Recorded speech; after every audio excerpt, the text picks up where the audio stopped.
a big question approaching these games is, will Atiba Hutchinson play a part? 37 years of age, just signed a new deal with Besiktas. He's revered in that town, in that club. Terry, you played with Atiba a number of times for Canada, of course. He's a quiet guy. Tell us something about Atiba as a teammate that we wouldn't know. Good question. I'm looking at him up there on the screen. And probably the first thing that comes to mind is when Stephen Hart, now the manager of Halifax, revealed the team sheet just before the Gold Cup. And I saw Dunfield beside Atiba in midfield. I just give it one of those. Yeah, he just makes life easier. Yeah. He's just a step ahead, whether it's in possession, whether it's defensively. I think he could play to 40 the way he plays the game right now. He still looks exactly the same when we went to the World Cup in Argentina, the under-20s. Just a phenomenal footballer. And he's also got a little bit of Brampton street soccer in him. So if he's in a tight space, he can kind of wiggle out of there. Fantastic teammate off the pitch. As you said, he's quite quiet, but when he speaks, the changing room just kind of goes quiet. It's a respect thing.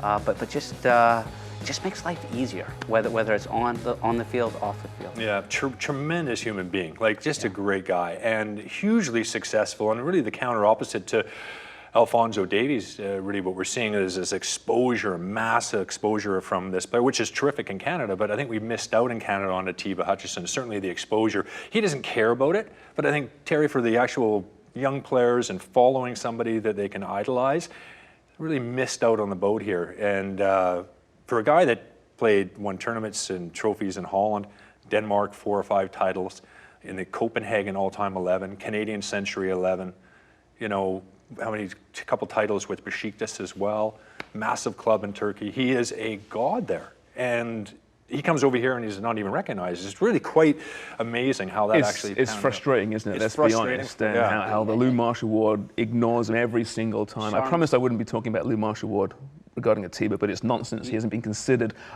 He's very close to the all-time caps record as well for Canadian players. Dunfield's just below there somewhere, but Julian de Guzman, 89 caps for his country, 84 for Atiba.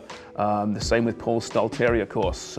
He's going to get there, I would think, because he's still got to be a key member, surely, of this midfield, even at 37 years of age. Yeah, I think he's kind of adapted his role a little bit. I don't think you'll see him as a single holder in there. I think he'll play in a 2 now, or he's played a little bit higher for Besiktas, scored 6 goals this year.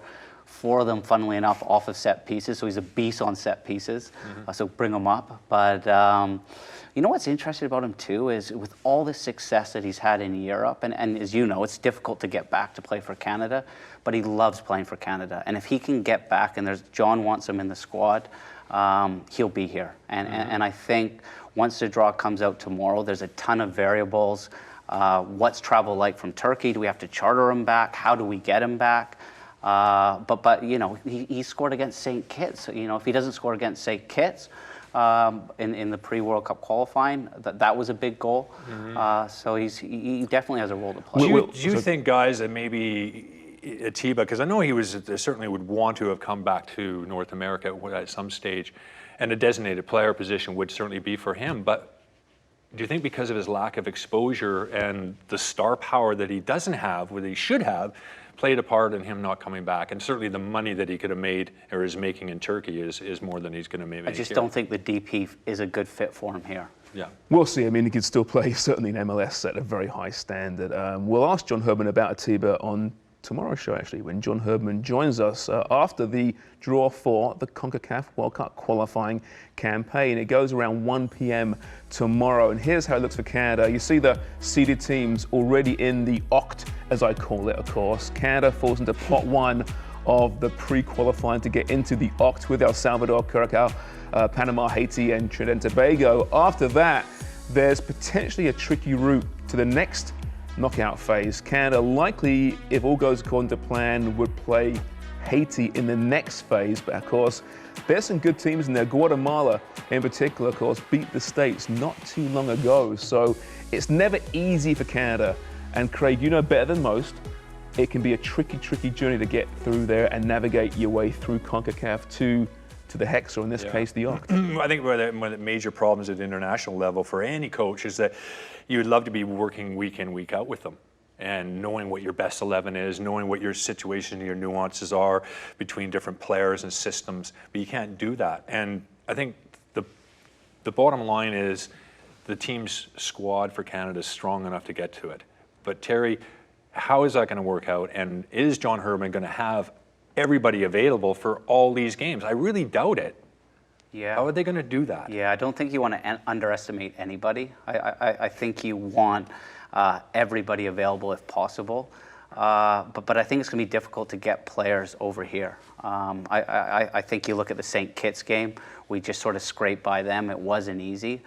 I think the new format as a soccer fan is great because we're going to see Canada hopefully play nearly 20 times. I thought we were actually tracking maybe to actually get into the old Hex. I think we were chasing El Salvador. So I think it's a ton of games, and there's just so many variables now that it's tough to make that call. But I think you want your best players here. And then the other thing is our best players haven't been together since October. Well, in bottom line is, I mean, we'll discuss quarantine issues later as well, which could be a major factor. These games are scheduled for just a couple of months from now, right? And who knows what the world looks like at that point.